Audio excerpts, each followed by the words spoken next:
अस्सलाम वालेकुम बच्चों, कैसे हो? खैरियत से हो? आज हम कोशिश करेंगे, आज हम मज़ीद सवाल कर लेते हैं और मज़ीद सवाल जब हम करेंगे तो इंशाल्लाह और इसके ऊपर समझ आ जाएगा और आज आगे के सवाल और अच्छे हैं। तो लास्ट क्लास में यार हमने क्वेश्चन नंबर 1, 2, 3 3 सवाल डिस्कस कर रहे थे सुकून से। और कंसर्न ये नहीं था कि मैं आंसर पता हो, कंसर्न हमारा ये था कि हमें ये पता चल जाए कि यार हमसे गलतियाँ हो कहाँ पे रही हैं। ठीक है, अच्छा आज की क्लास का आगाज़ करते हैं क्वेश्चन नंबर 4 से। और क्वेश्चन नंबर 4 आपसे कहता है, सवाल की रिक्वायरमेंट पढ़ लेते हैं। Identify and explain the key factors to be considered when planning and designing the external confirmation process for the companies receivable. वो कह रहा है identify and explain the key factors to be considered when planning and designing the external confirmation process for ATLs receivable. 4 नंबर का सवाल है। आए सवाल पढ़ते हैं। फिर सवाल में एक और रिक्वायरमेंट है और वो रिक्वायरमेंट हमारे पास है, discuss whether it would be appropriate to use negative confirmation for balances below ₹10 million in ATL circumstances। ये भी 4 नंबर का सवाल है।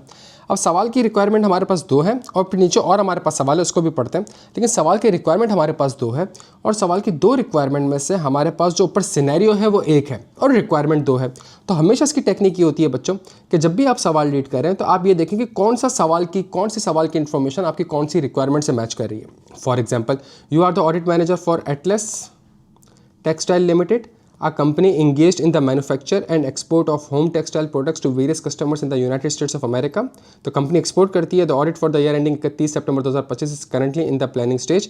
The following matters have come to your attention. The company has 35 major overseas customers accounting for ₹900 million and representing 60% of total receivable. मुझे बताएं क्या ये इन्फॉर्मेशन मेरी पॉइंट 1 से पर्टेन करती है? वो कह रहा है identify and explain the key factors to be considered when planning and designing the external confirmation process for ATL receivable. हाँ भाई, क्या हो गया यार? ये आप कर चुके हो ना, ये दूसरी बार पेपर देख रहे हो सर। तो ये एक ऐसी इन्फॉर्मेशन है जो कि मेरी पार्ट 1 से भी पर्टेन करती है और ये एक ऐसी इन्फॉर्मेशन है जो कि मेरी पार्ट 2 से भी पर्टेन करती है। ये वो इन्फॉर्मेशन है जो कि दोनों पार्ट से पर्टेन करती है। सही है, तो मैं कहता हूँ कि यार ये मेरे पास इन्फॉर्मेशन पार्ट 1 पार्ट 2 दोनों से पर्टेन करती है। At the end of the each the company translate all foreign currency balance at the closing exchange rate and records the translated balance in the receivable ledger. Again sir मेरे पास ये वो information है जो part 1 से भी pertain करती है, पार्ट 2 से भी पर्टेन करती है। अगेन मेरे पास ये वो इन्फॉर्मेशन है जो पार्ट 1 से भी पर्टेन कर रही है, पार्ट 2 से भी पर्टेन कर रही है। अच्छा, for several USA customers, the company sales are routed through agent who collected payments on behalf of ATL and deduct their commission therefrom before remitting the balance. The agent send monthly statement to ATL, but these are reconciled only on need basis. The audit senior has proposed using negative confirmation for balance below ₹10 million. ये जो आखिरी information है ये किससे pertain करती है? ये तो स्ट्रेट मेरा पार्ट बी से करती है ना बच्चों, ये तो स्ट्रेट मेरा पार्ट बी से करती है। अब सवाल है मसला क्या हुआ, बच्चे ने सिर्फ इस इन्फॉर्मेशन को देखी और बच्चे ने सिर्फ इस इन्फॉर्मेशन को पार्ट बी से लिंक करा। हालांकि बच्चा ये भूल गया कि मेरे पास जो यहाँ पे इन्फॉर्मेशन आ रही है उसमें से कुछ इन्फॉर्मेशन पार्ट ए से भी पर्टेन करती है, कुछ इन्फॉर्मेशन पार्ट बी से पर्टेन करती है। जब उसने आपसे पहला सवाल पूछा factors to be consider when planning and designing the external confirmation, आपने सबसे पहला काम ये करना था मेरे बच्चों, आपने सबसे पहला काम ये करना था कि लेट्स आप आइजा 505 में गए। ये आपका एक्सटर्नल कंफर्मेशन प्रोसीजर है बच्चों। सही है, ये आपका एक्सटर्नल कंफर्मेशन प्रोसीजर है जो कि आपको 4 पॉइंट कहता है। Determining the information to be confirmed और requested, selecting the appropriate confirming party that is knowledgeable, designing confirmation requests such as properly addressed and contain written information, follow up on confirmation request। ये आपके पास 4 information आपको कह रहा है, ये आपको 4 information कह रहा है और सवाल की रिक्वायरमेंट है कि बताएं factors to be considered when planning and designing the external confirmation process. ये जो हमारे पास होता है ये प्लानिंग और डिजाइनिंग का स्टेप होता है। क्या यहाँ तक बात समझ आती है? ये क्लियर है? कितने लोगों ने ये पॉइंट्स को सामने रखा था और आंसर लिखने की कोशिश की थी? ज़बरदस्त फुरकान। और इसके अलावा यार बच्चों क्लियर है यहाँ तक? अच्छा, तो इसका मतलब ये है अब इस इन्फॉर्मेशन को मैंने ज़बरदस्त हो गया। अब इस इन्फॉर्मेशन को मैंने जो यहाँ पे मेरे पास इन्फॉर्मेशन दी हुई है इसको किस तरीके से मैंने अपने आंसर में लिखना है, इस इन्फॉर्मेशन को किस तरीके से मैंने अपने आंसर में लिखना है, ये बड़ा एक ट्रिकी पार्ट है। सही, ये बड़ा एक ट्रिकी पार्ट है। अब थोड़ा समझने की कोशिश करिएगा मेरे बच्चों, बड़ी आसान चीज़ है, कोई भी मसले वाली बात नहीं है, सब मिटा देते हैं, थोड़ा साफ रखते हैं। तो पहला पॉइंट आ रहा है हमारे पास determining the information to be confirmed. कौन सी इंफॉर्मेशन कंफर्म करनी है? क्या इससे रिलेटेड कोई ऐसी इंफॉर्मेशन आपके सामने दी हुई है जिसको आप कहें कि यार इंफॉर्मेशन टू बी कंफर्म्ड में मैं ये पॉइंट लिख सकता हूं? हाँ जी, क्या कोई ऐसी इंफॉर्मेशन दी हुई जिसमें मैं कहूं कि यार इंफॉर्मेशन टू बी कंफर्म्ड में मैं ये पॉइंट लिख सकता हूं? मेरे पास बैलेंस कौन सा आ रहा है? ट्रांसलेट करता है ऑल फॉरेन करेंसी। जल्दी से आ जाए बच्चों, ये ट्रांसलेट करता है all foreign currency balances, all foreign currency balances. तो इन्फॉर्मेशन टू बी कंफर्म में आपने यूएसडी कंफर्म करना है कि पीकेआर कंफर्म करना है? सामने वाले ने देना क्या है आपको? सामने वाले ने आपको यूएसडी देना है और आपको भी यूएसडी मिलनी है, फिर जिसको आप पीकेआर में ट्रांसलेट करते हो। तो इन्फॉर्मेशन टू बी कंफर्म में प्यारे बच्चों, मैं यूएसडी का बैलेंस कंफर्म करूं कि पीकेआर का बैलेंस कंफर्म करूं? ये तो आपका रेट है ना यार, आप ट्रांसलेट करोगे तो वो तो आपके जेल में जो आ रहा है वो तो बैलेंस उसके बुक्स में, तो उसकी बुक्स में तो यूएसडी में रिकॉर्ड हुआ है। तो सबसे पहला काम जो आपने ये करना पड़ेगा, तो बच्चे ने लिखा कि भाई मैं ये लिखूंगा information to be confirmed, information to be confirmed, लेकिन कौन सी, यूएसडी या पीकेआर? और क्यों? बिकॉज कंपनी के जो ऑपरेशंस हैं वो एक्सपोर्ट के। बच्चों ये चीज़ लिखी थी कुछ, कितनों ने नहीं लिखी थी? देखें यार फुरकान समझ आ रही है? तो वही बच्चे की अप्रोच है, सर इसको याद कर लें यार, याद कर लें, ठीक है, लेकिन लिखना भी है ना पेपर में यार। अब देखें ना, अब समझ आ रहा है determining the information to be confirmed का मतलब क्या है? कि भाई आप उससे जो इन्फॉर्मेशन कंफर्म करवा रहे हैं वो कौन सी इन्फॉर्मेशन कंफर्म करवा, वो यूएसडी का कंफर्म करवा रहे हैं कि वो पीकेआर का कंफर्म करा रहे हैं? ऐसा ही है भाई। अच्छा, at the end of each month ये हो गया। अच्छा, अब दूसरी इन्फॉर्मेशन भी देख लो, select the appropriate confirming party that is knowledgeable.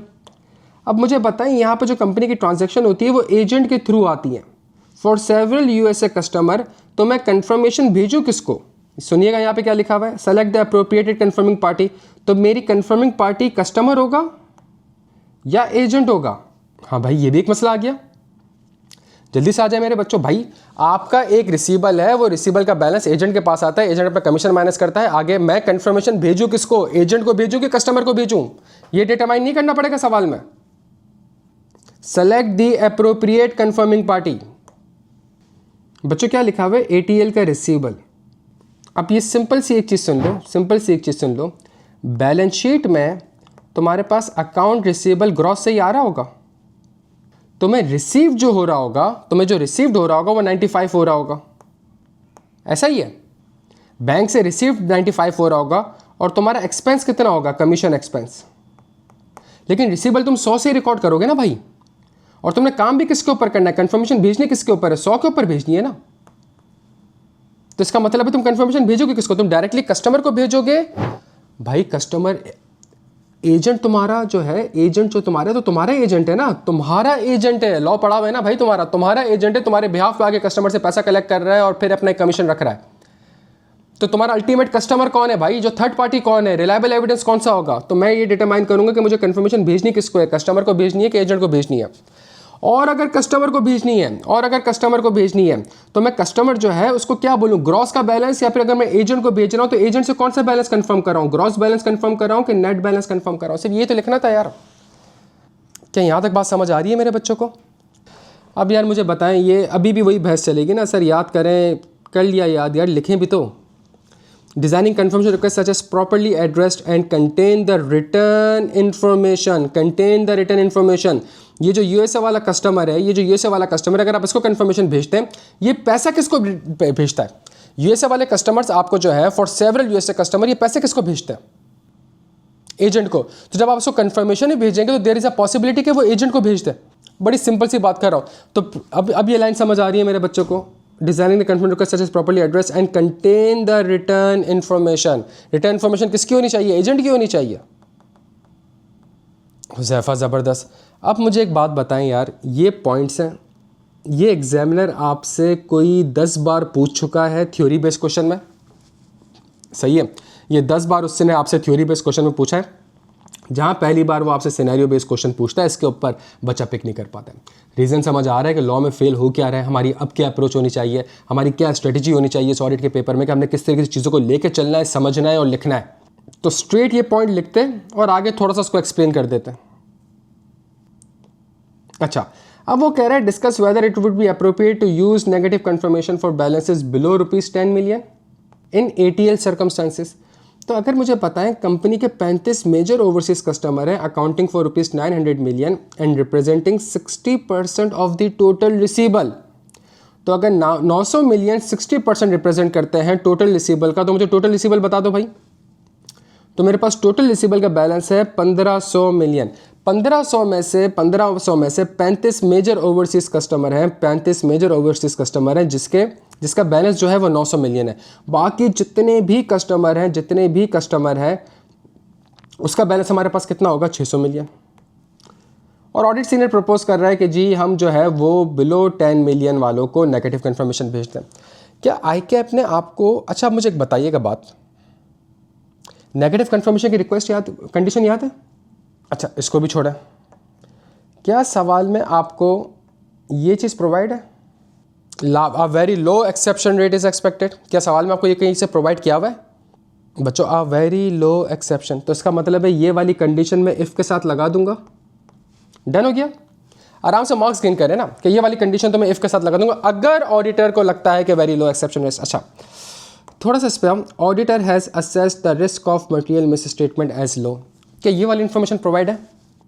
भाई आ जाओ यार। Auditor has assessed our risk of material misstatement as low. Abdul Shafi provide नहीं है, माहिन प्रोवाइड नहीं है, बेटा प्रोवाइड है ना, ये इन्फॉर्मेशन तो आपको प्रोवाइड है ना। फॉरेन करेंसी है प्लस एजेंट इन्वॉल्व हो रहा है, फॉरेन करेंसी है प्लस एजेंट इन्वॉल्व हो रहा है, पैसे एजेंट के थ्रू आ रहे हैं, पैसे डायरेक्ट कस्टमर से नहीं आ रहे, US में कस्टमर्स बैठे हुए हैं। आपको क्या लगता है कि यहाँ पे ऑडिटर ने रिस्क क्या लो असेस किया हुआ होगा?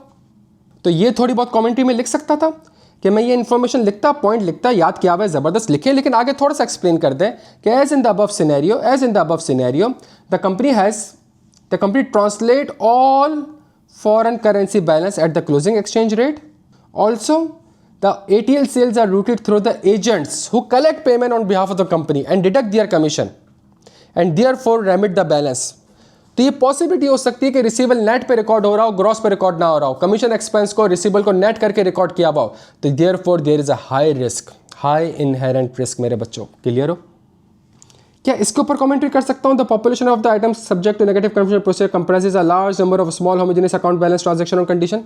ये तो कर सकता हूँ ना बच्चों, ये तो उसने मुझे कुछ दिया हुआ है ना यार कि 35 कस्टमर जो हैं वो 900 मिलियन का रिप्रेजेंट करते हैं, बकिया जो कस्टमर्स हैं वो हमारे पास जो है वो 600 मिलियन रिप्रेजेंट करते हैं। और लिखा हुआ है वेरियस कस्टमर्स, फ्यू कस्टमर्स नहीं लिखा हुआ है वेरियस कस्टमर्स। बच्चों समझ में आ रही है कहाँ गलती हुई? आप मुझे ईमानदारी से बता दें, आप में से कितने लोगों को ये दोनों पॉइंट्स याद थे? कितने लोगों को ये पॉइंट्स याद होते? और आप में से कितने लोगों ने ये पॉइंट लिखा, सवाल के साथ कनेक्ट किया और कुछ कॉन्सेप्ट डिलीवर किया? समझ आ रहा है बच्चों? समझ आ रही है गलती कहाँ पे हो रही है?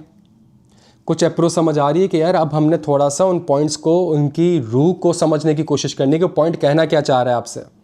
कितने लोगों ने लिखे नहीं, जिन्होंने लिखे उसको सवाल से कनेक्ट नहीं किया, वो आपसे कह भी रहा है इन द अबव सिनेरियो, बच्चा कहता है नहीं, जो मुझे 4 पॉइंट याद है मैं वही लिखूंगा। अब समझ आ रही है चीज़ों को कैसे लिंक करना है। मैं बार बार कितने सालों से जब मैंने सब्जेक्ट को पढ़ाना स्टार्ट किया था, मैं उस वक्त से ये चीज़ें कह रहा हूँ कि भाई ये सब्जेक्ट जो है ये लॉजिकल है, इसमें लिंकिंग है, इसमें ड्राफ्टिंग है। आपने लिखा first condition, risk of material misstatement has been assessed as low. ये लिख सकती है? ये आपने याद किया हुआ था, ये लिख सकती हैं आप? अच्छा, जब आपने ये लिख दिया तो आपने फ़ौरन से बताना है company sales are in USD which is then translate plus sales are collected through agent who deduct his commission. इतना लिख सकती हैं। ये कहाँ से उठाया? ये सवाल से उठाया। ये कहाँ से उठाया? ये बुक से उठाया। बच्चों कैसी लग रही है ड्राफ्टिंग? कोई मसला है? ये याद था आपको, ये सवाल से लिंक करना था और बताना था कि भाई ये जो है ये, भाई समझ आ रहे क्या कहना चाह रहा हूँ यार? कुछ मसला है इसमें? बेहतरीन हो गया। तो क्या मसला है यार? अच्छा, उसके बाद वो कहता है During the preliminary work, the audit team observed that one confirmation reply received directly from a USA customer showed a balance significantly lower than that recorded in the company's ledger. The customer explained that the part of the goods has been returned in early October 2025 due to quality issues. 4 नंबर का सवाल है, State any 4 key audit procedures in response to the confirmation reply showing a lower balance than the ATLs. कह रहा है कोई भी 4 से बता दो। कह रहा है आपने confirmation भेजी, यूएसए वाला कस्टमर कह रहा है, और यूएसए वाला कस्टमर बहुत ही कम सिग्निफिकेंट लोअर बैलेंस बता रहा है। पता है कस्टमर एक्सप्लेन कर रहा है कि जी जो गुड्स थे वो मैंने रिटर्न कर दिए अक्टूबर में ड्यू टू क्वालिटी इश्यूज, और उसने रिटर्न कर दिया आपका। वो कह रहा है कोई भी 4 प्रोसीजर बताओ in response to the confirmation reply showing a lower balance. सबसे पहला काम मैनेजमेंट से रिकन्सिलेशन मांग लूँ? भाई सबसे पहला काम मैं कह रहा हूँ भाई, वो 100 कह रहा है, आप कह रहे हो 200 है, मुझे रिकन्साइल करके दे दो। रिकन्सिलेशन में जो रिकन्साइलिंग आइटम आ रहा होगा, क्या उसके ऊपर ऑडिट प्रोसीजर परफॉर्म कर लूँ? जो रिकन्साइलिंग आइटम होगा, और वो रिकन्साइलिंग आइटम मुझे सवाल से पढ़ के लग रहा है कि वो सवाल में क्या होगा, वो सेल्स रिटर्न होगा।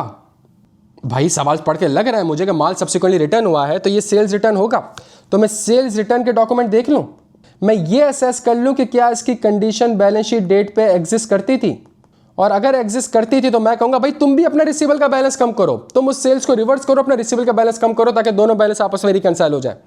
ऐसा ही है मेरे बच्चों, इसमें क्या मसला था यार, कोई सिंपल सा सवाल था। अच्छा अगला सवाल हमारे पास 7 नंबर का आया, अगला सवाल हमारे पास 7 नंबर का आया। अगर आप कह रहे हैं मैं रिकैलकुलेट मटीरियलिटी करूंगा, मटीरियलिटी रिकैलकुलेट क्यों करेंगे भाई, आप मैनेजमेंट से रिकंसिलेशन लेंगे, बिल्कुल सही प्रोसीजर है, लेकिन उस रिकंसिलेशन के ऊपर ऑडिट प्रोसीजर भी परफॉर्म करेंगे। इंक्वायर्ड दोस्त चार्ज विद गवर्नेंस से क्यों करेंगे सेल्स रिटर्न के बारे में, भाई मैनेजमेंट है, मैनेजमेंट एफएस बनाती है, दोस्त चार्ज विद गवर्नेंस ओवरसाइट करता है, तो आप दोस्त चार्ज विद गवर्नेंस के पास इंक्वायर करने जाएंगे भी तो वो आपसे कहेगा भाई मैनेजमेंट से बात करो। मैनेजमेंट से आप रिटर्न रिप्रेजेंटेशन ले रहे हैं, आपने कुछ काम ही नहीं करा, written representation alone can not provide sufficient appropriate audit evidence, तो आपके प्रोसेस में 3 कॉन्सेप्चुअल एरर है। हम्माद खान क्लियर हो मेरे बच्चों, यहाँ तक बात समझ आती है। अच्छा क्वेश्चन नंबर 5 एक आसान सा सवाल, for each of the above points identify whether it relates to a general IT control और an application control and discuss the control weakness. ठीक हो गया भाई, सिर्फ इतना बताना है कि जनरल आईटी कंट्रोल है या एप्लीकेशन कंट्रोल है और डिस्कस करनी है कंट्रोल वीकनेस, सिर्फ आइडेंटिफाई करनी है। और तो सवाल में कितनी रिक्वायरमेंट है, 2 रिक्वायरमेंट है, and discuss the control weakness. अच्छा अगर मैं आपसे कहूँ You are the audit manager for Technopharma Limited, a listed company manufacturing pharmaceutical products. The company used an integrated ERP system, Pharma ERP, for its sales, inventory, procurement, payroll, and other function. The audit for the year ending 30 September 2025 is currently in the planning stage. From your preliminary review of IT controls, you noted the following. A new inventory valuation module was deployed in July 2025. Test data was entered directly in the live environment for testing the system process। प्यारे बच्चों ये GITC है कि application control है, बड़ा आसान सवाल था ये तो जनरल आईटी कंट्रोल है। सही है, हम एक काम करते हैं, हम देखते हैं हमारे पास कुछ आईटी का स्मार्ट हैंडआउट है हमारे पास यहाँ पे, तो यहाँ हमारे पास जनरल आईटी कंट्रोल के ये 6 पॉइंट्स हैं। सही है, हर पॉइंट के अंदर हमारे पास क्या कंट्रोल होता है वो हमने डिस्कस करे हुए। तो हमारे पास टेस्टिंग एक पॉइंट है, ऐसा ही है भाई, तो हमने कहा भाई ये जनरल आईटी कंट्रोल है। और कह रहे discuss the control weakness. Control weakness ये है कि पहले टेस्टिंग होती है, क्या टेस्टिंग लाइव एनवायरनमेंट में होती है, फिर टेस्टिंग का फ़ायदा क्या हुआ। तो यहाँ पे कंट्रोल वीकनेस क्या है, कंट्रोल वीकनेस ये है कि जी आप टेस्टिंग को कभी भी लाइव एनवायरनमेंट में नहीं करते हैं, टेस्टिंग को कभी भी लाइव एनवायरनमेंट में नहीं करते, बिकॉज अगर आपने लाइव एनवायरनमेंट टेस्टिंग कर दी उसके वजह से आपका लाइव सिस्टम खराब हो सकता है, या वो ट्रांजैक्शन ही गलत प्रोसेस करे, तो लाइफ में अगर आपने कर दिया तो सारी ट्रांजैक्शन गलत प्रोसेस हो जाएंगी। बेहतरीन हो गया, बेहतरीन हो गया। Daily automated backups run at midnight and are saved to a network drive. The IT department confirmed that the backup location is separate from the live database but is located on the same premises. एक में आग लगी सब जल जाएगा, ये होना चाहिए भाई। ये पहले बताए जनरल आईटी कंट्रोल का मसला है कि एप्लीकेशन कंट्रोल का मसला है। जो लाइव इन्वायरमेंट का हमारे पास सारा सर्वर है और जो हमारे पास बैकअप है, सबको हमने एक ही बिल्डिंग में रखा हुआ है, एक ही अपार्टमेंट में रखा हुआ है, एक ही कमरे में रखा हुआ है। ये एप्लीकेशन कंट्रोल कैसे हो गया अनुराज, क्या हो गया अम्माद? क्या एप्लीकेशन कंट्रोल वो होते हैं जिससे कोई ट्रांजैक्शन इनिशिएट हो, प्रोसेस हो, रिकॉर्ड हो, ये एप्लीकेशन कंट्रोल कहाँ से हो गया भाई? ये बैकअप की बात हो रही है यार, बैकअप लेने से ट्रांजैक्शन का इनिशिएट होती है। अगर आप एक बैकअप लेंगे तो क्या कोई ट्रांजैक्शन मतलब कोई सेल्स रिकॉर्ड हो जाएगी? आईटी में सबसे बड़ा मसला बच्चे का कॉन्सेप्ट का होता है, सबसे बड़ा मसला कॉन्सेप्ट का होता है, सबसे बड़ा मसला कॉन्सेप्ट का है बच्चों। क्लियर हो सारे यहाँ तक? तो भाई बैकअप एप्लीकेशन कंट्रोल्स वो कंट्रोल्स होते हैं जिसमें कोई ट्रांजैक्शन इनिशिएट हो रही हो, प्रोसेस हो रही हो, रिकॉर्ड हो रही हो। अगर आप टेस्टिंग कर रहे हैं तो कोई ट्रांजैक्शन इनिशिएट, प्रोसेस, रिकॉर्ड नहीं हो रही। अगर आप बैकअप ले रहे हैं तो कोई ट्रांजैक्शन इनिशिएट, प्रोसेस, रिकॉर्ड नहीं हो रही। जनरल आईटी कंट्रोल है ये। और इसमें क्या मसला है? मसला है कि आपने कहाँ रखा हुआ है? सेम प्रेमिसेस में रखा हुआ है। तो अगर सेम प्रेमिसेस में लगा हुआ है तो कल को अगर आग लग गई, अर्थक्वेक आ गया, कुछ भी आ गया, तो आपका बैकअप भी गया और आपका लाइव सर्वर भी गया।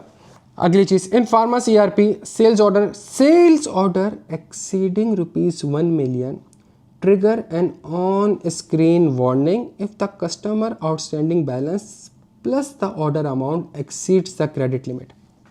अब यहाँ पे ट्रांजैक्शन क्या होने जा रही है बताओ?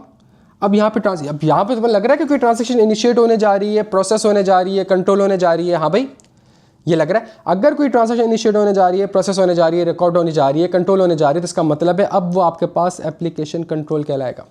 The sales team leader has an override option to proceed without reducing the order quantity.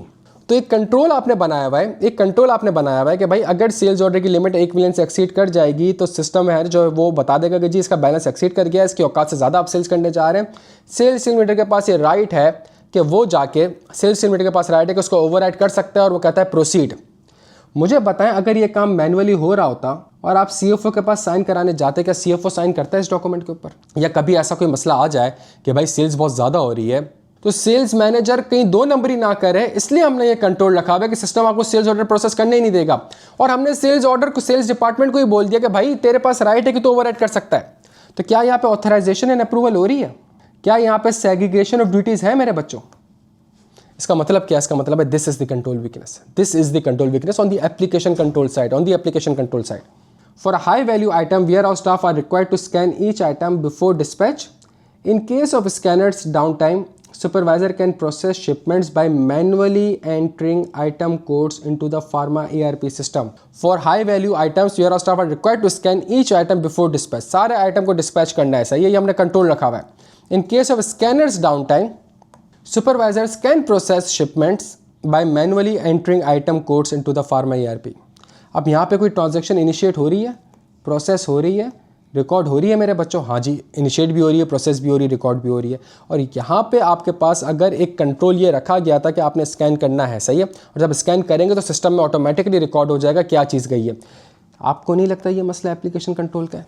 Supervisor कर रहा है, कोई इसके काम को रिव्यू नहीं कर रहा। अगेन एक lack of segregation of duties है, अगेन ऑथराइजेशन एंड अप्रूवल का मसला है। 1000 रुपये की चीज़ बेची है, सिस्टम में आपने 200 रुपये की रिकॉर्ड कर दी। The IT department maintains the master list of all the active pharma ERP users. The list is updated based on a monthly staff movement reports received from HR department. अब मुझे बताइए JITC है या application control है? क्या कोई transaction initiate हो रही है? यार एप्लीकेशन कंट्रोल कैसे है अनुराज? क्या कोई ट्रांजैक्शन इनिशिएट हो रही है? IT department master list maintain कर रहा है यूज़र का। यूज़र की मास्टर लिस्ट मेंटेन करने से कोई ट्रांजैक्शन इनिशिएट हो रही है? यहाँ पे आप देखें आपको सेल्स का वर्ड दिख रहा है, यहाँ पे आप देखें आपको इन्वेंट्री का वर्ड दिख रहा है। तो ये आपके पास हो जाएगा जनरल आईटी कंट्रोल। और जनरल आईटी कंट्रोल वो मेंटेन करता है फॉर्मूले, और लिस्ट अपडेट होती है मंथली। तो इसका मतलब है अगर 3 मार्च 2030 को एक बंदा रिज़ाइन करके गया है तो एचआर वाला मंथली रिपोर्ट कब देगा उसको? 30 मार्च 2030 तक। क्या 27 दिन तक इसके पास एक्सेस होना चाहिए सिस्टम का? ये बंदा एम्प्लॉयमेंट पे नहीं है, ये बंदा एम्प्लॉयमेंट पे नहीं है। क्या 27 दिन तक इसके पास अब भी एक्सेस होना चाहिए? कल को मैं डेलॉइट छोड़ता हूँ तो क्या मेरे पास डेलॉइट की ईमेल आईडी का एक्सेस होना चाहिए? क्या मेरे पास डेलॉइट के सर्वर का एक्सेस होना चाहिए मेरे बच्चों? तो अगेन ये मसला आपका जनरल आईटी कंट्रोल का। ये सवाल हमने लास्ट क्लास में डिस्कस किया था, इसको मैं वापस आपके पास डिस्कस कर रहा हूँ। बहुत बड़ा मसला था इसके अंदर, एक बच्चों का जो कॉन्सेप्ट का और टेक्निकलिटी का मसला है। थोड़ा सा समझे इस सवाल में क्या कहना चाह रहा है वो आपसे। वो आपसे कह रहा है भाई, You are the audit manager of Kareem Foods Limited, a manufacturer of spices and sauces for the year ended 31 March 2025.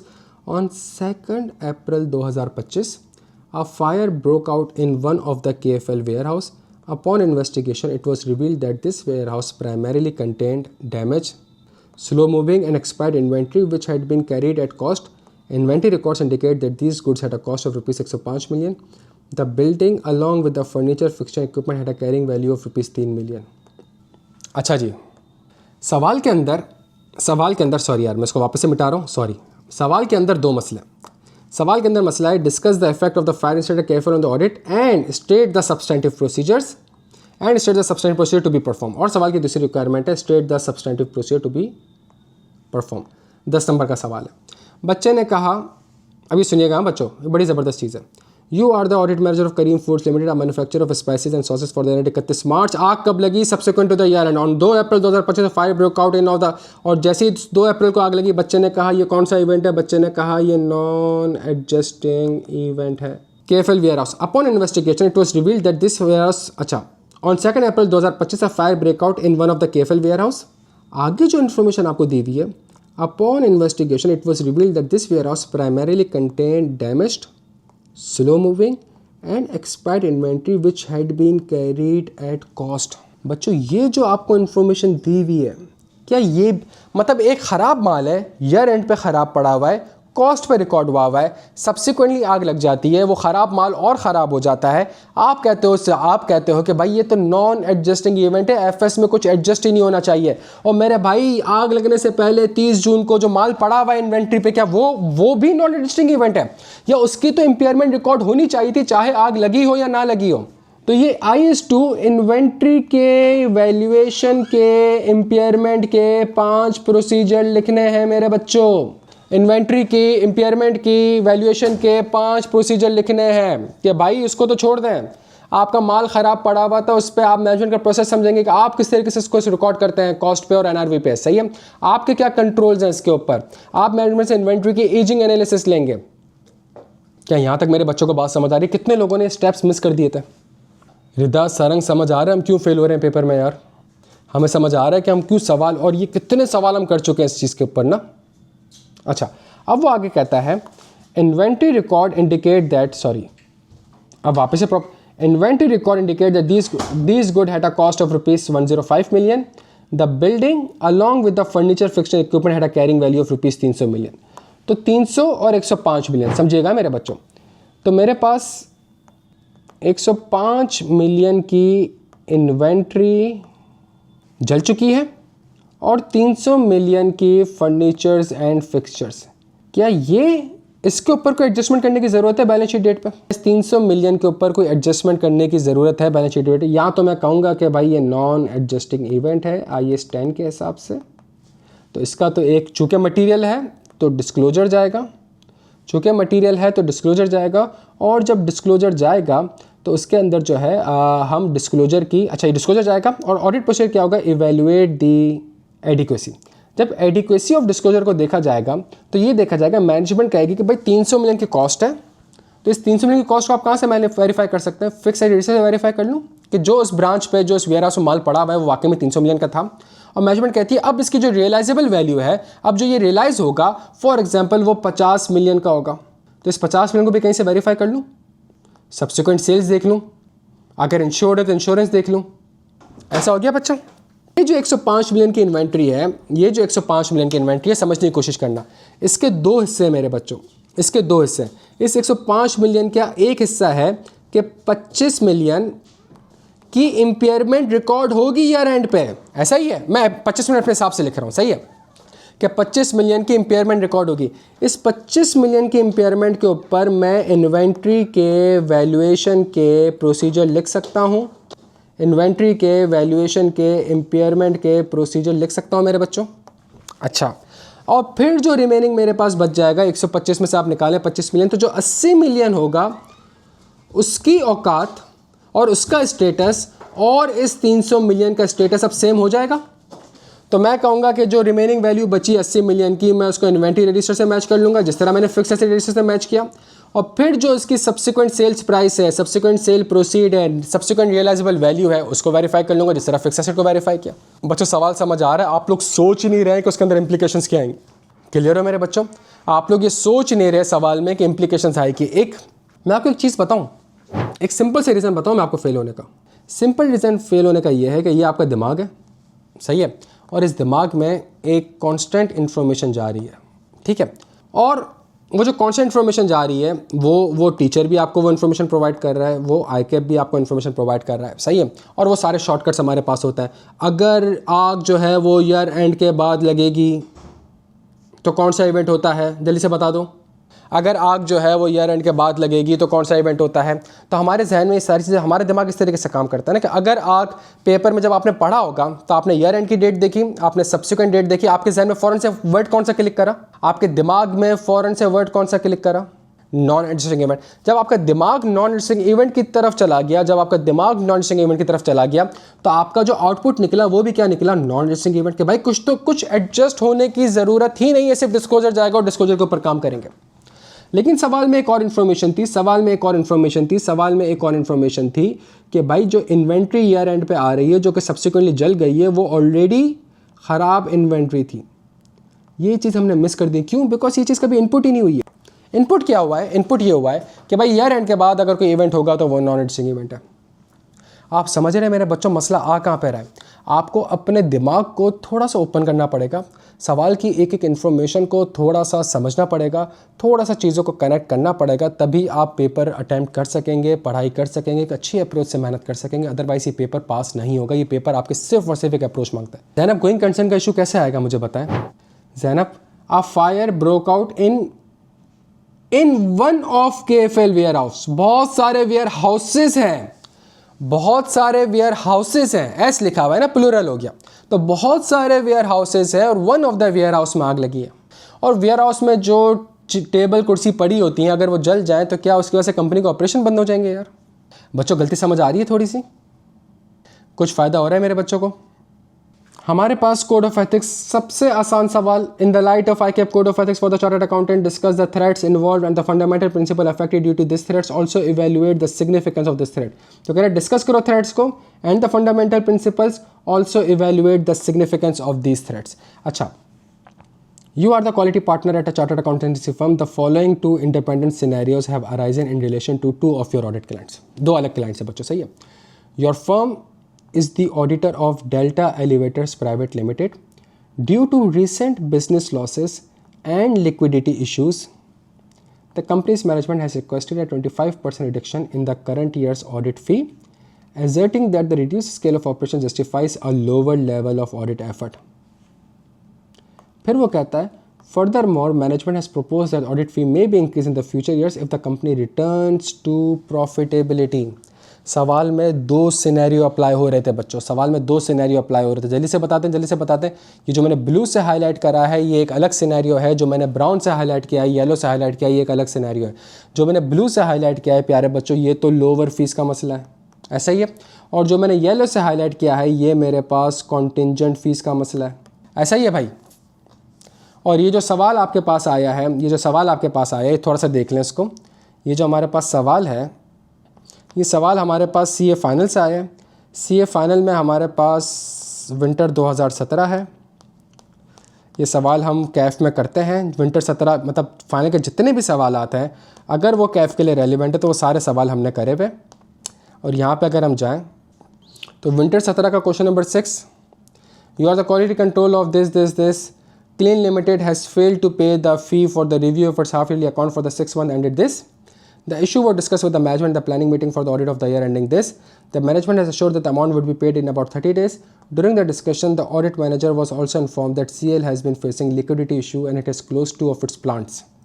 The management has also requested for a reduction in the audit fee for the year ending 31 December 2008 because of the decline in the volume of business. बच्चों समझ आ रहे सवाल कहाँ से आ रहा है इस तरीके का? वो कह रहा है भाई मेरे लॉसेस चल रहे हैं, मेरा मसला चल रहा है, देयरफॉर जो है मैं क्या कहते हैं फ़ीस आपको पूरी पे नहीं कर सकता, आप मेरी फ़ीस कम कर दें। अब यहाँ पे मसला ये था बच्चों कि यहाँ पे एक चीज़ ये थी, कंपनी के लिक्विडिटी इश्यूज चल रहे हैं, कंपनी के रिसेंट बिजनेस लॉसेस चल रहे हैं। कोई एक वर्ड याद आ रहा है इससे?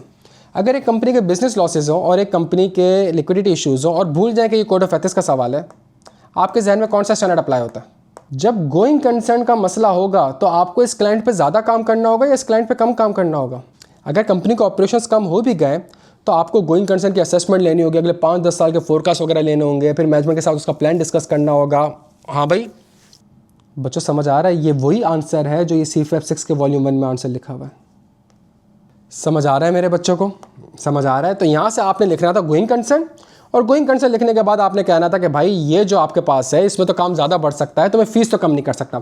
और इसका जो स्ट्रेट आंसर हमारे पास है स्मॉल हैंडआउट में, हमारे पास फ़ीस का हैंडआउट है। इसमें से एक चीज़ हमारे पास अंडर कटिंग अप्लाई हो रही है, ऐसा ही है भाई। फैक्टर्स क्या हैं वो बताने थे। एक चीज़ मेरे पास अप्लाई हो रही है कॉन्टिंजेंट फीस। बच्चों क्लियर हो? बेटा अनुराज मैंने करवाए हुए अपने, मेरे अगर आप प्रैक्टिस पोर्टल पे जाएंगे जो मैं एडिशनल प्रैक्टिस क्वेश्चन कह रहा हूँ उसके अंदर सारे फाइनल के सवाल मैंने करवाए हुए और वो आपको क्विज में मिलते हैं, उसके बाद आप अटेम्प्ट करते हैं। और जितना फाइनल में वो आपको डॉच करने की कोशिश करता है उतना कैफेट में भी करने की कोशिश नहीं करता। तो वो सवाल जब देख लोगे तो उससे आइडिया हो जाएगा। अगला सवाल कहता है the engagement partner for the royal furniture limited has propose purchasing furniture worth 4 million for the firms office and ₹1 million for its registration from RFL। This purchase would be made under the RFL ongoing promotional scheme which offers a 30% discount. इसमें क्या करना था? ये क्या था भाई? इसमें आपने स्ट्रेट ये कहना था, क्या ये बिजनेस रिलेशनशिप है? आपने स्ट्रेट ये लिखना था the purchase of goods and services from an audit client by the firm, network firm और एन ऑडिट टीम मेंबर और any of that individual immediate family does not generally create threat to independence if the transaction is in the normal course of business and at the arm's length. However, such transaction may be of such nature or magnitude that they create a self-interest threat. और example क्या होगा? या तो magnitude of transaction को कम कर दिया जाए या उस पार्टनर को एंगेजमेंट टीम से रिमूव कर दिया जाए। प्यारे बच्चों अब आपको नहीं पता फर्म के लिहाज से 4 million 1 million मटीरियल है कि नहीं है, तो आपने दोनों पॉसिबिलिटीज़ कवर करनी थी इस पर। क्लियर हो? आपने कहा भाई ये जो है ये नॉर्मल कोर्स, ये एक बिजनेस रिलेशनशिप नहीं है, ये purchase of goods and services under normal terms and condition है, अंडर नॉर्मल सिनेरियो है। तो आपने ये देखना होगा कि यार ये आर्म्स लेंथ पे है और under normal course of business है। अगर आर्म्स लेंथ पे है, under normal course of business है, नॉर्मली कोई थ्रेट नहीं है, प्रोवाइडेड दैट कि उसका क्वांटम इतना ज़्यादा है जो कि 4 मिलियन है और 1 मिलियन, अगर आपको लगता है ये क्वांटम बहुत ज़्यादा है फर्म के लिहाज से, तो फिर सेल्फ इंटरेस्ट थ्रेट क्रिएट हो जाएगा और इसके लिए आपको रिमूव करना पड़ेगा और सेफगार्ड अप्लाई करने पड़ेंगे। डन हो गया? तो ये भी हमारे पास कंपैरेटिवली एक आसान सवाल था बच्चों 13 नंबर का। इसकी ड्राफ्टिंग में थोड़ा सा चैलेंज आता है बच्चों को कि फंडामेंटल प्रिंसिपल्स को और इन चीज़ों को एक्सप्लेन कैसे करना है, ये थोड़ा सा एक चैलेंज होता है बच्चों को। अच्छा भाई, अगला सवाल 12 नंबर का।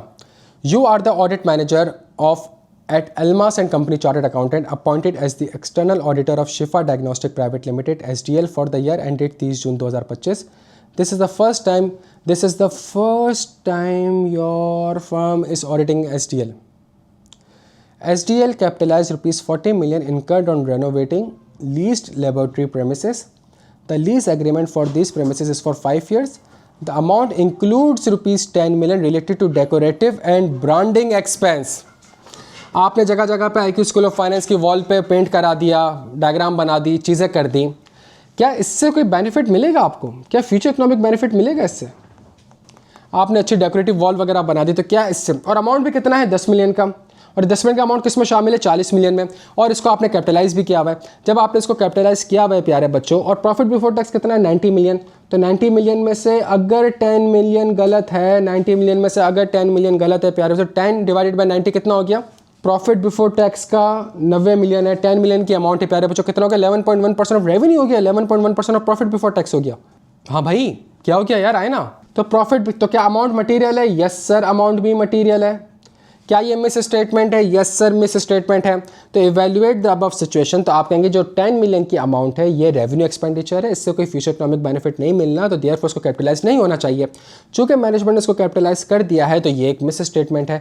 मिस स्टेटमेंट कितने रुपए की है? मिस स्टेटमेंट 10 मिलियन की है। क्या ये मिस स्टेटमेंट मटीरियल है? हाँ जी, मिस स्टेटमेंट मटीरियल है। आपने मटीरियल की कैलकुलेशन बता दी, और फिर आप बोलोगे हैंस ऑडिटर इसके ऊपर क्या एक्सप्रेस करेगा? क्वालिफाइड ओपिनियन एक्सप्रेस करेगा। बच्चों क्लियर हो? कोई मसला तो नहीं था सवाल में, ये आसान सवाल था। फिर वो आपसे कहता है SDL is currently involved in a legal case concerning the alleged use of expired chemicals. हाँ भाई, SDL is currently involved in a legal case concerning the alleged use of expired chemicals. Management has disclosed this matter in the notes to the financial statement. However, it has been widely covered in the national media and has resulted in the temporary closure of the branch by the health regulator. Evaluate the above situation and discuss their implication for the audit report. हाँ भाई, straight किस चीज़ का सवाल है ये? आपके operations बंद हो चुके हैं, आपने एटलीस्ट इल्ज़ाम लगाया आपके ऊपर कि आपने एक्सपायर्ड केमिकल यूज़ किए हैं। बच्चों इसमें एक चीज़ समझने की कोशिश करना, एक अच्छा सा कॉन्सेप्ट समझाता हूँ, सुनना मेरी बात को, सुनिएगा मेरी बात को। लिटिगेशन चल किसके ऊपर रही है? आपने यूज़ करा है एक्सपायर्ड केमिकल। तो ये एक्सपायर्ड केमिकल से आपने क्या बनाई होगी? इन्वेंट्री। ये इन्वेंट्री या तो आपने सेल कर दी होगी या इन्वेंट्री आपके स्टॉक में होगी। ऐसा ही है भाई? आ जाए, सिंपल सी बात कर रहा हूँ यार, कौन सी मैंने टेक्निकल बात कर दी है भाई? जो सेल कर दी होगी, और खुदा ना खास्ता अगर वाकई में एक्सपायर्ड जो इल्ज़ाम लगा है अगर वो सही हो जाए, और अगर आपने सेल कर दी है, तो क्या आपको माल रिटर्न करना पड़ेगा और डैमेजेस पे करने पड़ेंगे? और जो स्टॉक है क्या ये बेच सकेंगे आप? और अगर खुदा ना खास्ता ये हो गया, अगर खुदा ना खास्ता ये हो गया, तो इसका मतलब है एक और मसला आ जाएगा। किस चीज़ का मसला आ जाएगा? तो आप सवाल में समझ रहे हैं, सवाल में इम्प्लिकेशंस बहुत ज़्यादा हैं, सवाल में इम्प्लिकेशंस बहुत ज़्यादा हैं, सवाल में ये सारी चीज़ें कवर्ड हो रही हैं, सारी चीज़ें कवर्ड हो रही है। सही है? अच्छा, अगर ये लिटिगेशन है और ये इल्ज़ाम है, ये इल्ज़ाम है, और मैं जीत जाता हूँ, तो इसका मतलब है आज मैंने इसको क्या करना पड़ेगा? आज मैंने इसको डिस्क्लोज करना पड़ेगा, आज मैंने इसको डिस्क्लोज करना पड़ेगा। बच्चों ऐसा ही है? अब सवाल को पढ़ें, तो कहते हैं involved in a legal case, management has disclosed this matter in the notes to the FS. However, it has been widely covered in the national media and has resulted in the temporary closure of the branch by the health regulator. Profit आपके पास इतना है 90 billion का। Evaluate the above situation. जब मैं evaluate करने जाऊंगा तो मैं कहूँगा कि यार क्या इसमें गोइंग कंसर्न है बच्चों? क्या ये इवेंट और कंडीशन है जो कि सिग्निफिकेंट डाउट क्रिएट कर सकता है गोइंग कंसर्न के ऊपर? हाँ भाई, ये जो लिखा गया है कि ब्रांच क्लोज हो गई है आपकी, क्या ये एक इवेंट और कंडीशन है जो कि सिग्निफिकेंट डाउट क्रिएट कर सकता है गोइंग कंसर्न के ऊपर? यस सर, ये इवेंट और कंडीशन है जो कि सिग्निफिकेंट डाउट क्रिएट कर सकता है गोइंग कंसर्न के ऊपर। अगर मैनेजमेंट उसको डिस्क्लोज नहीं करती, मैनेजमेंट ने लिटिगेशन डिस्क्लोज करी है, अपनी गोइंग कंसर्न की असेसमेंट नहीं करी, क्या यहाँ तक बात आपको समझ आती है? तो आपने गोइंग कंसर्न की सारी रिपोर्टिंग इंप्लीकेशंस लिखनी होगी। फॉर एग्जाम्पल, आपने कहा भाई ये एक इवेंट्स और कंडीशन है, मैनेजमेंट को क्या करना चाहिए? Evaluate the above situation. Management को गोइंग कंसर्न की असेसमेंट करनी चाहिए। या तो मैनेजमेंट गोइंग कंसर्न की असेसमेंट करेगी या मैनेजमेंट गोइंग कंसर्न की असेसमेंट नहीं करेगी। अगर तो मैनेजमेंट गोइंग कंसर्न की असेसमेंट नहीं करती, प्यारे बच्चों ये क्या कहलाएगी? जल्दी से बता दें। अगर इम्पैक्ट मटेरियल है तो क्वालिफाइड, मटेरियल प्लस परवेजिव है तो डिस्क्लेमर।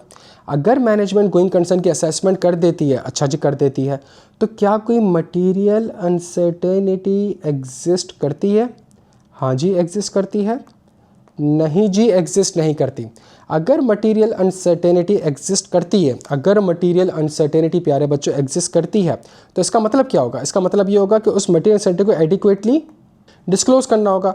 या तो मैनेजमेंट डिस्क्लोज करेगी या मैनेजमेंट डिस्क्लोज नहीं करेगी। ऐसा ही है प्यारे बच्चों, अगर मैनेजमेंट उसको एडिक्वेटली डिस्क्लोज कर देती है तो आप अनमॉडिफाइड ओपिनियन देंगे और material uncertainty relating to going concern का सेक्शन डालेंगे। और अगर मैनेजमेंट एडिक्वेटली डिस्क्लोज नहीं करती प्यारे बच्चों, मैनेजमेंट एडिक्वेटली डिस्क्लोज नहीं करती, इम्पैक्ट मटेरियल है तो क्वालिफाइड, मटेरियल प्लस परवेजिव है तो एडवर्स ओपिनियन। और अगर मटेरियल अनसर्टेनिटी एग्जिस्ट नहीं करती, यस यस यस अब्दुल सबूर यस, और अगर मटेरियल अनसर्टेनिटी एग्जिस्ट नहीं करती तो इसका मतलब है कि आप अनमॉडिफाइड ओपिनियन देंगे, आप अनमॉडिफाइड ओपिनियन देंगे। सही है। अब मुझे एक बात बताएं, ये कौन सा ऑडिट है? अनुराज मैं आपका अभी थोड़ा सा कॉन्सेप्ट सही करता हूँ, ठहरा। ये कौन सा ऑडिट है मेरे बच्चों, बताएं यार, इंसान बन जाओ ना। क्या लिखा हुआ है? This is the first time your firm is auditing SDL। अगर फर्स्ट टाइम ऑडिट करते हो तो हमारी कौन सी रिपोर्टिंग इंप्लीकेशन आती हैं? तो क्या मैं अदर मैटर पैराग्राफ दूंगा कि this is the first year of audit और ये प्राइवेट लिमिटेड कंपनी है, तो क्या कैम आएगा कहीं किसी सूरत? तो अगर फर्स्ट ईयर ऑफ ऑडिट है तो OMP भी आएगा। कितने लोगों ने OMP नहीं लिखा था? क्यों? आपने कहा बस ये दो सिनेरियो। सवाल में आपको इनपुट कैसे किया गया? ICAP ने आपको क्या डॉज किया? ICAP ने आपको डॉज किया कि भाई ये 1 और 2 जो इन्फॉर्मेशन है, जो सिचुएशंस है उसको देखो और उसमें से बताओ। और ऊपर मेन पैराग्राफ में अंदर एक छोटी सी इन्फॉर्मेशन लिखी हुई थी। और आप जो एक बंदा ऊपर कह रहा था कि यार क्या कहते हैं सर, सवाल में लिखा हुआ है कि उसने डिस्क्लोज किया, सवाल में उसने ये लिखा है कि उसने लीगल केस डिस्क्लोज किया है। उस लीगल केस को डिस्क्लोज करना अलग चीज़ है और उस लीगल केस की वजह से जो गोइंग कंसर्न का डिस्क्लोजर है वो अलग चीज़ है। समझ आ रही है भाई? थोड़ा सा और आसान कर देता हूँ उसको। अब ये वाली समझ आ गई, गोइंग कंसर्न वाली चीज़ समझ आ गई। तो आपने कहा इसके ऊपर आप थोड़ा सा और यूँ कर दें कि भाई ये जो लिटिगेशन है, क्या इसकी वजह से गोइंग कंसर्न है? अगर गोइंग कंसर्न है तो ये वाली डायग्राम आ जाएगी बच्चों। और अगर गोइंग कंसर्न नहीं है तो क्या लिटिगेशन तो है? भाई लिटिगेशन तो है, लिटिगेशन तो दोनों सूरतों में है ना। एक तो सिनेरियो ये कि litigation plus no going concern, एक सिनेरियो ये लिटिगेशन प्लस गोइंग कंसर्न। तो अगर लिटिगेशन नहीं भी है, अगर लिटिगेशन है और गोइंग कंसर्न नहीं है भी है प्यारे बच्चों, अगर गोइंग कंसर्न नहीं भी है, तो मुझे बताएं ये जो डिस्क्लोजर है क्या ये फंडामेंटल है यूज़र की अंडरस्टैंडिंग ऑफ द FS के लिए? क्या इस डिस्क्लोजर के ऊपर मैं एम्फेसिस ऑफ मैटर पैराग्राफ दे सकता हूँ मेरे बच्चों? तो इसका आंसर कैसे होगा? As the company has already disclose the litigation, as the company has already disclosed the litigation, and if the auditor is satisfied that the disclosure is adequate, the auditor shall express an unmodified opinion. However, the disclosure is fundamental to the user understanding of the financial statement, therefore auditor shall refer this matter to the emphasis of matter paragraph. फिर in addition to that, because of the media publishment, the branch has been recently shut down. The operation has been shut down. Therefore, this is the event or condition that may cast significant doubt on the company's ability to continue as a going concern. Evaluate. Therefore, management shall perform the going concern assessment. Based on the going concern assessment, if the management believes that the material uncertainty exists, those uncertainties shall be disclosed in the financial statements. क्या यहाँ तक बात समझ आती है? Clear हो मेरे बच्चों? तो सवाल में जो लिखा है आप पहले उस पर बता दें और फिर आपका इन एडिशन टू दैट ये भी एक मसला हो सकता है। और प्यारे बच्चों आखिरी में हमारे पास ये 16 नंबर का हमारे पास सवाल एक थ्योरी बेस्ड क्वेश्चन है। बाकी आपका जो 84 नंबर पेपर है वो कम्प्लीटली सिनेरियो बेस्ड क्वेश्चन है। बच्चों कुछ 1-1.25 घंटा पढ़ा, कुछ फ़ायदा हुआ सेशन में, कुछ अप्रोच समझ आ गई मेरे बच्चे को कि यार अब किस तरीके से चीज़ों को लेके चलना है, किन एरियाज़ में मेहनत करनी है। अगर एक चीज़ पढ़ रहे हो तो थोड़ा सा दिमाग इस तरीके से लगाने के इसके ऊपर क्या क्या पॉसिबल क्वेश्चंस आ सकते हैं। सवाल को तमीज़ से पढ़ना है, रिक्वायरमेंट को तमीज़ से पढ़ना है, सारे आइज़ा जॉट डाउन करना है, सारे कॉन्सेप्ट जॉट डाउन करना है, फिर उसके बेसिस पे लिखना स्टार्ट करना है कि मुझे अपना आंसर यहाँ से देना है कि यहाँ से देना है। क्वेश्चन 8 का पार्ट भी है क्या यार, ये तो आसान सवाल है ना यार। एंगेजमेंट लेटर आपकी तरफ से जाता है ना। अगर वो आपको ये लिख के दे रहा है कि मैनेजमेंट की जिम्मेदारी नहीं है इंटरनल कंट्रोल की, तो क्या आप एंगेजमेंट एक्सेप्ट करोगे? ऊपर जो सिनेरियो बेस हमने डिस्कस करे, बच्चों को समझ आया। क्वेश्चन नंबर 1 से लेके क्वेश्चन नंबर 7 तक आपका सिनेरियो बेस क्वेश्चन है और क्वेश्चन नंबर 8 आपका थ्योरी बेस क्वेश्चन है। समझ आ रहा है बच्चा फेल कहाँ पे हो रहा है? कुछ फ़ायदा हुआ प्यारे बच्चों? हमने 2 क्लासेस ली और 2 क्लासेस में पूरा लास्ट टाइम के पेपर को हमने डिस्कस करा है। एक अच्छे माइंडसेट से, एक प्रॉपर माइंडसेट से। अशरफुल मखलूक़ात तो माशाल्लाह यार गधे घोड़े नहीं हो, सही है। थोड़ा सा सही माइंडसेट से चीज़ों को पढ़ना, अच्छे से पढ़ना, अपने आप को चैलेंज करना, मुझे चैलेंज करना, और फिर लिखना, जितना लिख सकते हो ना लिखना मेरे बच्चों। चलें बच्चों, ज़बरदस्त। अपना ख्याल रखिएगा, मेहनत करिएगा, इंशाल्लाह अगली अटैम्प्ट में लाजमी पास होंगे।